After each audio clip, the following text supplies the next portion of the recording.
Bonjour à toutes et à tous. Alors pour cette toute nouvelle vidéo, on va regarder du coup l'équation d'advection que l'on va résoudre euh, en utilisant la méthode des différences finies. Donc cette équation, donc elle est en 1D et elle s'écrit comme ceci. Et on va essayer de la résoudre ensemble en utilisant les différences finies. Donc on voit qu'on a une dérivée d'ordre 1 en temps, donc il nous faut introduire une condition initiale, comme on peut le voir ici.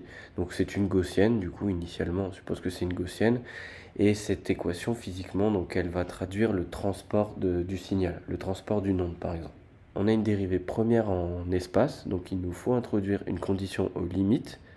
Cependant, mathématiquement, pour que le problème soit bien posé, il nous faut seulement deux conditions, une initiale et une aux limites.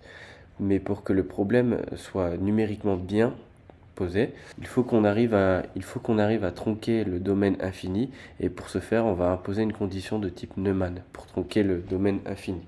Donc pour ce faire, on va discrétiser en utilisant la méthode des différences finies, comme on l'a vu dans la vidéo sur l'équation de diffusion ou l'équation de la chaleur. Donc on va utiliser le schéma de l'air en centré, comme on peut le voir ici, et en intégration en temps, ça sera du Euler explicite.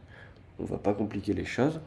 Donc on va isoler l'inconnu, qui est ui n plus 1, et on obtient cette ligne qui est ici, avec alpha, la condition de stabilité, la CFL. Et on a que cette condition doit être plus petite que 1, après analyse de la stabilité numérique du schéma. Du coup, on va commencer à coder, donc on importe les bibliothèques que l'on a besoin. Donc on aura besoin de la bibliothèque NumPy et la bibliothèque Matplotlib. Donc à ceci s'ajoutent les paramètres physiques. On va simuler dans un domaine, donc selon x, du coup, on va aller de 0 à L. Et en réalité, donc comme je vous ai dit, cette équation, elle a un début, donc en 0, mais en fait, elle n'a pas de fin. Donc c'est un plan semi-infini. Et pour tronquer ce plan semi-infini, c'est pour ça qu'on impose cette condition numérique. Donc bien évidemment, elle n'est pas physique, cette équation. Du coup, donc là, on a notre domaine L, on suppose qu'on va jusqu'à 1. La célérité vaut 2 mètres par seconde, et on va simuler jusqu'à 0,1 seconde. Donc on va définir le maillage spatial, donc la définition de la grille du coup. On va, pour une bonne résolution, on va poser nx qui est égal à 512. Donc comme je vous avais expliqué, pour définir la grille, il suffit juste d'utiliser un np.linspace, car on est un maillage constant. Ce qui fait que du coup notre pas delta x, c'est tout simplement l'élément d'après moins l'élément précédent. Donc on fait la même chose pour le maillage temporel. Cependant, pour calculer la valeur de delta t, en fait on va utiliser cette condition. Donc on sait que ce rapport doit être plus petit que 1, on isole tout simplement le delta t pour forcer la stabilité du schéma. Donc delta t sera égal à 2 fois delta x divisé par la célérité. Donc on définit notre temps comme ceci avec un np.arange et on récupère du coup le nombre de points de temps. Et du coup on récupère le nombre d'itérations temporelles. Ensuite on va définir notre vecteur solution. Donc on va le définir comme une matrice en fait, où les lignes se correspondront du coup aux itérations temporelles et les colonnes aux itérations spatiales. Donc pour ce faire, on a besoin du coup de déclarer notre condition initiale.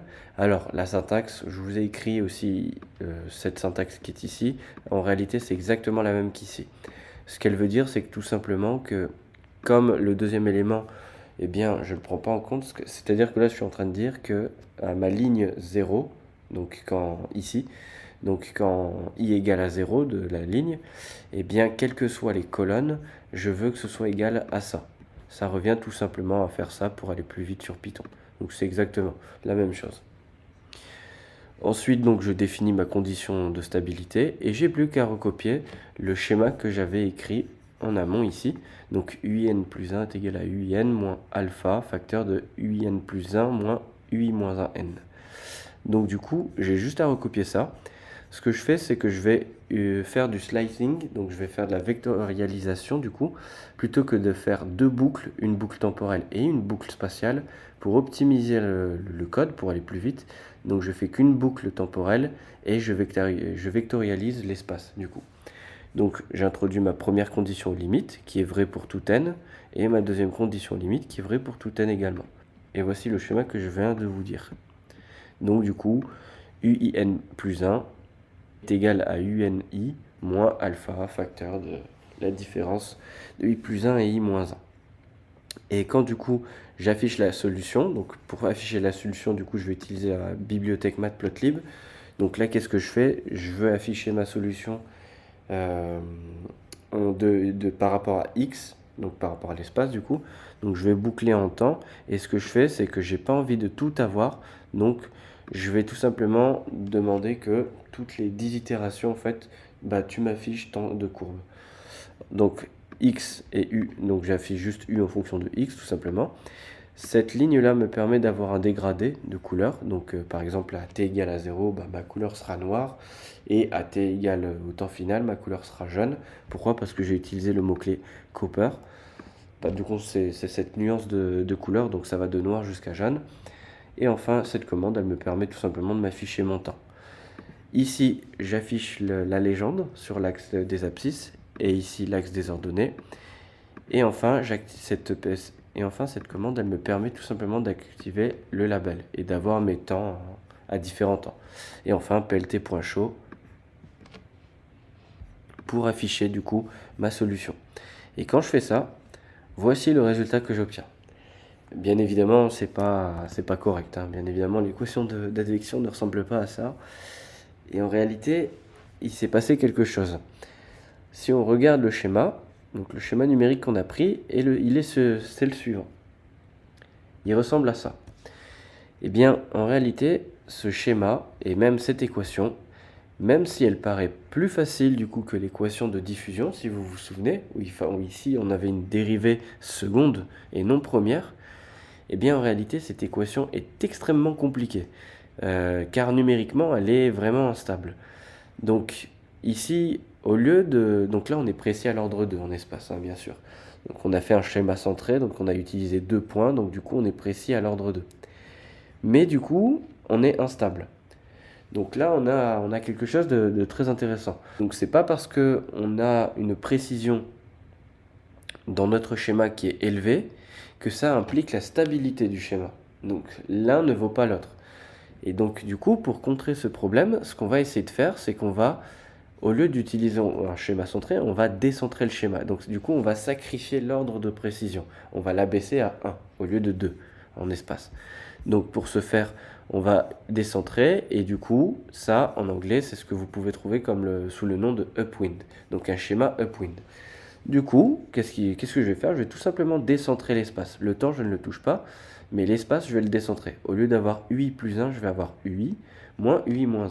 Et le facteur 2 qui est ici, il disparaît du coup. Donc j'isole toujours l'inconnu. Ma CFL change légèrement, j'ai plus le coefficient 2. Ensuite, je recode du coup ce que j'avais écrit, donc c'est exactement les mêmes lignes de code, hein, bien sûr.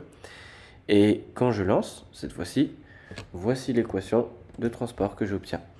Donc on a bien un signal à t égale à 0, donc de couleur noire comme ici, et cette gaussienne tout simplement, hein, va se translater, va se transporter vers la droite du coup. Et c'est pour ça qu'on appelle cette équation l'équation du transport. Donc elle va tout simplement se transporter. C'est un signal qui se transporte. Il faut faire aussi très attention au niveau du maillage, car on peut de temps en temps voir le signal monter en amplitude ou baisser en amplitude. Et ça, c'est tout à fait normal parce que cette équation et ce schéma numérique, Pwind du coup, malgré le fait qu'il donne des résultats meilleurs que le schéma centré évidemment, eh bien, il introduit de la viscosité numérique. Et cette viscosité numérique explique la tendance à ce que le signal monte en amplitude ou baisse en amplitude en fonction du signe, de la célérité. Donc c'est pour ça que j'ai dit du coup précédemment que cette équation est vraiment très compliquée, malgré le fait qu'elle soit d'ordre 1 en dérivée temporelle et spatiale, elle est vraiment très complexe à cause de sa stabilité. Mais si on respecte la CFL, sous certaines hypothèses, eh bien on arrive à un résultat qui est plutôt joli du coup.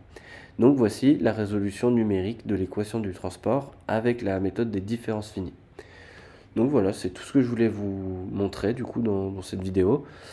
J'espère que vous avez compris. S'il y a des questions ou quoi que ce soit, n'hésitez pas à les poser en commentaire. Et sur ce, à la prochaine.